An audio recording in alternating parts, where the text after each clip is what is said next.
Aujourd'hui, on va parler de dragons, de tremblements de terre, de crapauds et de Chine. Une bien étrange association, mais ô combien ingénieuse et déterminante, puisqu'elle va voir naître le tout premier sismographe de l'histoire. Nous sommes en l'an 132 et Zhang Heng officie à la cour impériale chinoise. L'homme est un génie touche-à-tout qui s'illustre régulièrement dans des domaines aussi variés que les mathématiques, la cartographie, l'astronomie ou encore la poésie. Déjà à l'époque, l'Empire du Milieu est victime de séismes destructeurs et Heng souhaite vivement trouver un moyen d'en établir rapidement la localisation.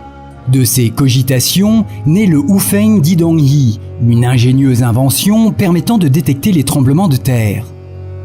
L'instrument se présente sous la forme d'un récipient de bronze d'environ 2 mètres de diamètre. Sur le pourtour de l'objet étaient fixées 8 têtes de dragon, dont la gueule retenait une petite bille métallique surplombant un réceptacle en forme de crapaud.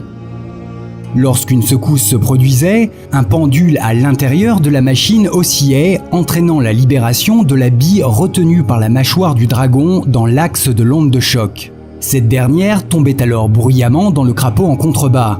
Un signal d'alarme permettant de surcroît de définir la direction dans laquelle envoyer les secours.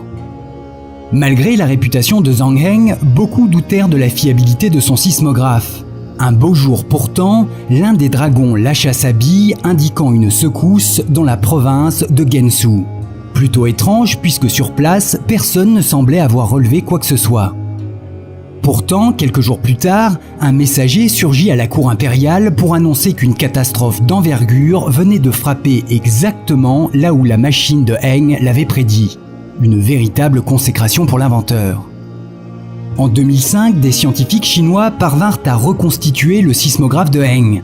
Ils entreprirent alors de le tester en le soumettant à des ondes de choc artificielles et constatèrent que l'instrument fonctionnait non seulement parfaitement, mais avec une précision presque aussi bonne que celle des sismographes modernes.